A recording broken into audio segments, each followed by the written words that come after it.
Welcome to super fast English academy. दोस्तों, आज का आपका जो टॉपिक होने वाला है वो कंजंक्शन का टॉपिक होने वाला है। इसमें बहुत सारे एरर्स आपको देखने को मिलेंगे। सबसे पहले मैं आपको कंजंक्शन का बेस कराऊंगा। उसमें 4-5 क्वेश्चन जो ऐसे होंगे जो आपका बेस से डिपेंड करेंगे। बाकी आगे आने वाले क्वेश्चंस उस बेसिक से काफ़ी मिलते जुलते होंगे और फिर उसके बाद इसका जो लेवल है वो थोड़ा बढ़ जाएगा। ठीक है, तो सब टाइप का मैं आपको कंजंक्शन करा दूंगा। और अगर आपने पहले कभी नहीं पढ़ा है तो मुझे लगता है अगर नहीं भी पढ़ा है फिर भी मैं इस वीडियो में एमसीक्यू के माध्यम से समझा दूंगा पूरा डीपली। और ज़्यादा पढ़ना है तो डिस्क्रिप्शन में लिंक दे रखा है एक नया भी। ज़्यादा जब जोड़ने की बात रही मतलब वो कंजंक्शन ही होगा और कोई जोड़ता ही नहीं है। तो यहाँ पर क्या हो जाएगा, देखो कंजंक्शन जोड़ता है। आगे कंजंक्शन आर, कंजंक्शन कौन सा है, देखो एंड भी जोड़ता है, राम एंड श्याम। वैन भी जोड़ता है, आपने सेंटेंस देखे होंगे। बट भी जोड़ता है, मतलब ऑल ऑफ दीज में से बोल सकता हूँ। चलिए अब हम बात करते हैं आगे। Mohit and Rahul went to market. अब देखो दो नाम दे रखे हैं और ज्यादातर जो सेट आ रहा है वो हमारा ए वाला ऑप्शन आ रहा है, यानी कि Mohit and Rahul went to market, यानी मोहित और जो राहुल है वो क्या है, मार्केट गया था। अब यहाँ आने को तो देखो और भी आ सकता है, लेकिन ज्यादातर जो प्रायोरिटी है वो एंड वाली है, क्योंकि पॉजिटिव सेंटेंस और मैक्सिमम प्रायोरिटी क्या है कि एंड की यहाँ पर बन रही है, तो यहाँ पर मैंने एंड लगा दिया। एक और बात देखो, अगर हम एंड लगाएंगे तो इसका मतलब है कि मोहित और राहुल दोनों के दोनों मार्केट गए। लेकिन अगर हम और लगा देंगे तो इसका मतलब है मोहित और राहुल इन दोनों में से एक गया, कोई भी हो सकता है लेकिन एक गया मार्केट। तो और लगाने से मतलब एक आ जाता है और एंड लगाने से जितना भी दे रखा है वो सब आ जाता है। आगे देखिएगा, many of us believe that science is something modern dash the truth is otherwise. तो देखो यहाँ पर जो कॉन्सेप्ट है वो यहाँ पर देखो दो, यहाँ पर जो दो दे रखा है वो थोड़ा सही है, यानी कि यहाँ पर यूज बिल्कुल सही यूज हो रहा है। आगे देखो, गिव मी टी कॉफी, यानी कि मुझे चाय। अब देखो यहाँ पर अगर आप किसी से मांग रहे हैं तो आप या तो चाय मांगेंगे या कॉफी मांगेंगे, एक साथ तो दोनों नहीं मांग सकते ना। तो देखो यहाँ पर जब दोनों में से अगर एक की बात की जा रही, अभी बताया था क्या आता है, और आता है, तो और आ जाएगा। विच सेंटेंस इज करेक्ट, कौन सा सेंटेंस इसमें से सही है। देखिए समझाता हूं, यहां पर लिखा make haste lest you should not miss the train. सबसे पहले इसका कॉन्सेप्ट मैं समझा देता हूं। जो ये लेस्ट लिखा है, लेस्ट के बाद शुड आता है, ये आप एक कॉन्सेप्ट तो ये हो गया, इससे क्वेश्चन बनता है। लेस्ट के बाद वो बुड कैन कोड पता नहीं क्या लिख देता है, तो लेस्ट के बाद क्या आता है, शुड आता है। एक और बात देखो, जब लेस्ट यूज हो रहा है, लेस्ट एक नेगेटिव वर्ड होता है और लेस्ट जब ऑलरेडी नेगेटिव है तो मतलब आगे इसमें कोई नेगेटिव यूज नहीं करेंगे, मतलब यहां से नॉट हट जाएगा, इसलिए ये वाला जो सेंटेंस है वो गलत है। दो कॉन्सेप्ट है याद रखना, लेस्ट के बाद शुड का यूज होता है और लेस्ट में कभी भी हम नॉट यूज नहीं कर सकते। देखो मैं याद दिलाता हूं आपको, अंटिल एक ही एल आता है, अंटिल है ना, और एक होता है ठीक है अनलेस। इन दोनों में क्या होता है, कभी भी नॉट यूज नहीं होता क्योंकि ऑलरेडी इनके अंदर नॉट छुपा होता है। ऐसे ही लेस्ट वाला होता है, उसमें भी नॉट होता है। आगे देखिए, सेकंड वाला सर सही है गलत है बताता हूँ। देखो make haste lest you should miss the train, ये ठीक है, ये ठीक है, सेंटेंस मतलब सही है, इसमें कोई गलती नहीं है। लेस्ट के बाद शुड का यूज होता है, ये मतलब ठीक है। वो सेंटेंस नहीं, ये नहीं, मतलब बी वाला हम यहाँ बोल सकते हैं।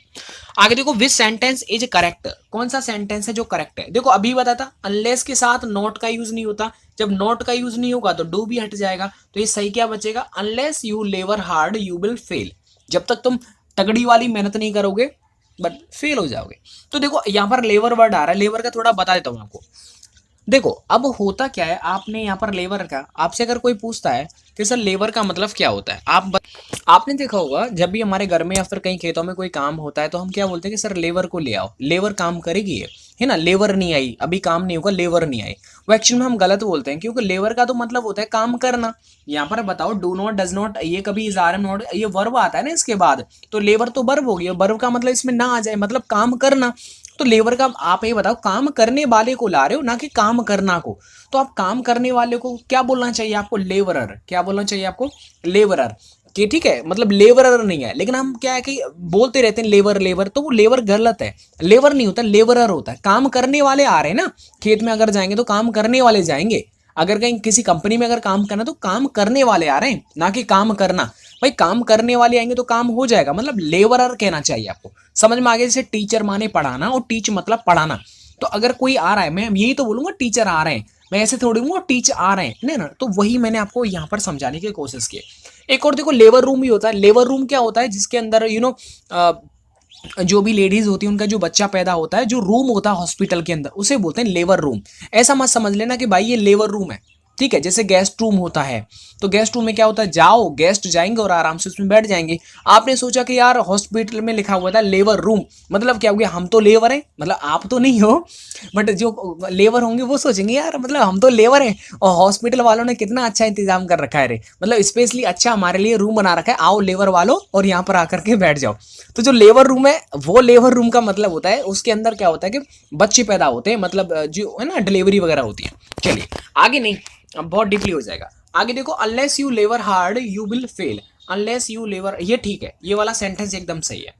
आगे देखिएगा, कंजंक्शन इज नॉट, कंजंक्शन क्या है, देखो राम ना ना, ये तो नाम है किसी का, तो यहाँ पर ये नहीं है। देखो एंड भी जोड़ता है, बट भी जोड़ता है, इफ भी जोड़ता है, कंजंक्शन जो कंडीशनल सेंटेंस है। करेक्ट सेंटेंस इज, अब इसमें करेक्ट ढूंढना है। देखो I do not know that, देखो ये गलत है।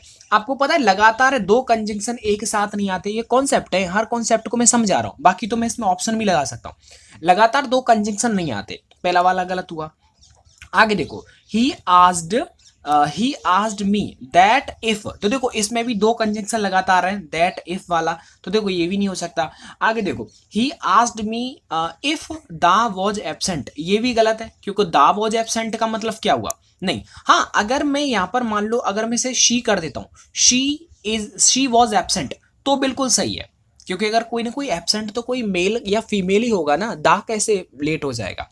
तो देखो यहां पर हम बात करते हैं, अगर आप यहां पर शी लगा दोगे तो ये सही हो जाएगा, अगर आप शी नहीं लगा रहे हैं तो इसमें नन ऑफ दीज का ऑप्शन सही आएगा। देखो इन दोनों सेंटेंसों को किससे जोड़ रखा है, इसने इफ से जोड़ रखा है, एक ही कंजंक्शन सिर्फ आता है जोड़ने के लिए। आगे चलो, आगे देखो, make haste lest you miss the train, ये तो मैंने आई थिंक बता रखा है। आगे देखो, विच सेंटेंस इज करेक्ट, ये भी मैंने करवा दिया, कंजंक्शन कंजंक्शन ये भी बता दिया। चलिए अब इस पर आ जाओ। देखो ऑल दो he is poor but he is happy and contented, तो देखो यहाँ पर आपको मैं सीधे सीधी भाषा में बोल देता हूँ, जो कॉन्सेप्ट समझाने लिए नहीं है, जो फिक्स है उनको तो मैं बोल ही देता हूँ, आपको याद करना है। तो देखो ऑल दो के साथ आपको याद रखना है कि जो ऑल दो यहाँ पर यूज हो रहा है, ऑल दो के साथ हमेशा बट का यूज नहीं यट का होता है, ऑल दो यट का यूज होता है। तो यहाँ पर जो ये बट दे रखा है, इस बट की जगह पर क्या आना चाहिए, यट आना चाहिए, YET, क्योंकि ऑल दो के साथ यट का यूज होता है। ऐसे नॉट ओनली के साथ बट आल्सो, आइदर के साथ और, नाइदर के साथ नॉर, ठीक है। तो ये क्या है आपको याद रखना है, ये फिक्स होते हैं। तो ऑल दो के साथ क्या आएगा, जो कंजंक्शन आएगा वो यट आएगा।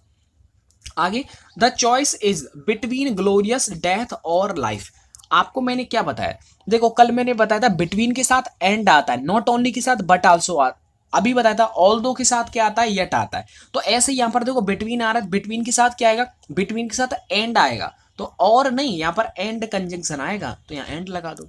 आगे, not only he goes to my house but also stay here, सोचो इसमें क्या गलती हो सकती है, सोचो जल्दी से, फिर मैं बताता हूं आपको। ये कॉन्सेप्ट थोड़ा सा आपको ध्यान से पढ़ना होगा। देखिए मैं आपको बता देता हूं, नॉट ओनली बट आल्सो का जो आप यूज कर रहे हैं उसमें होता क्या है कि देखो मैं थोड़ा थोड़ा समझना पड़ेगा यार, इतना इजी नहीं है, मतलब यहाँ पर समझाने में थोड़ा प्रॉब्लम होगा। नॉट ओनली के बाद यहाँ पर कुछ लिखना होता है, फिर लिखना होता है आपको बट आल्सो, फिर यहाँ पर भी आपको कुछ लिखना होता है। मतलब क्या हुआ, इन दोनों में जो भी चीज आएगा वो एक ही चीज आएगी, मतलब अगर वर्ब है तो वर्ब ही आएगी इन दोनों में, नाउन है तो नाउन ही आएगा, एडजेक्टिव है तो एडजेक्टिव ही आएगा। मतलब आप ये नहीं कह सकते कि इसमें देखो इस यहाँ पर जो भी चीज आप लिखोगे उसमें आप नाउन भी सेट कर रहे हैं, वर्ब भी सेट कर रहे हैं ना, दोनों में एक ही कंडीशन आएगी, बस खत्म। अब ज्यादा मत समझो। देखो ये देखो नॉट ओनली के बाद ये देखो सब्जेक्ट और वर्ब आ रहा है, फिर सब्जेक्ट वर्ब, ये पूरा एक सेंटेंस आ गया।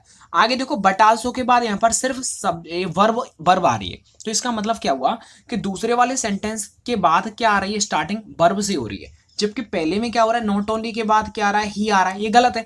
जबकि दोनों में एक ही करना है, तो देखो इसके बाद क्या आ रहा है, वर्ब आ रहा है, तो मतलब नॉट ओनली के बाद ही वर्ब आना चाहिए। तो आप ऐसा करो, ही को बाहर निकाल दो, तो ही आ जाएगा यहाँ, तो ये हो जाएगा he not only goes to my house but also stays here, समझ में आ गया। तो ही आगे आ जाएगा, बचा क्या, नॉट ओनली, फिर नॉट ओनली के बाद वर्ब आ रही, देखो यहां भी वर्ब आ रही, मतलब ये कॉन्सेप्ट हो गया सही।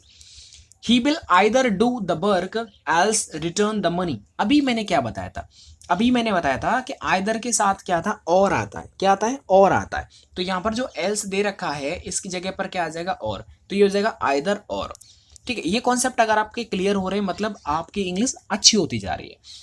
I do not know that he will come और नॉट, ये समझना है थोड़ा सा, मैं आपको डीपली बताता हूँ। देखिए मुझे नहीं पता कि वो आएगा या फिर नहीं आएगा, तो कभी भी अगर दैट ऐसा केस कभी लिख रहा है तो देखो दैट की जगह पर पहले तो यहाँ पर वेदर आएगा, क्योंकि पता है लास्ट में आपको और नॉट दे रखा है, तो याद रखना अगर और नॉट लास्ट में आ रहा है तो आपको दैट से नहीं जोड़ना, उसे वेदर से जोड़ना है। किससे जोड़ना है?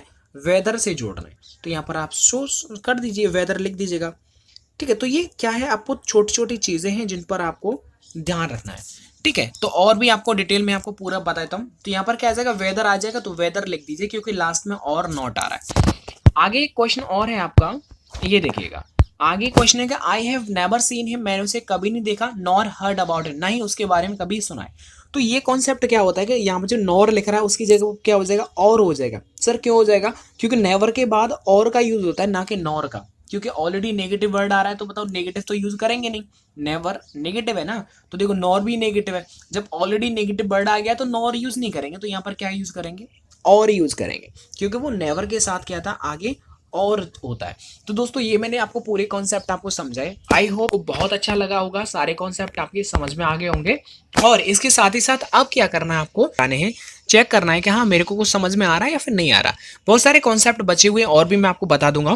दोस्तों वीडियो को लाइक करें, एक लाइक तो जरूर दें, और इसे शेयर करें, अपने दोस्तों में शेयर करें, और चैनल को सब्सक्राइब जरूर करवाइए। मिलता हूं मैं आपको नेक्स्ट वीडियो के साथ, तब तक के लिए जय हिंद जय भारत।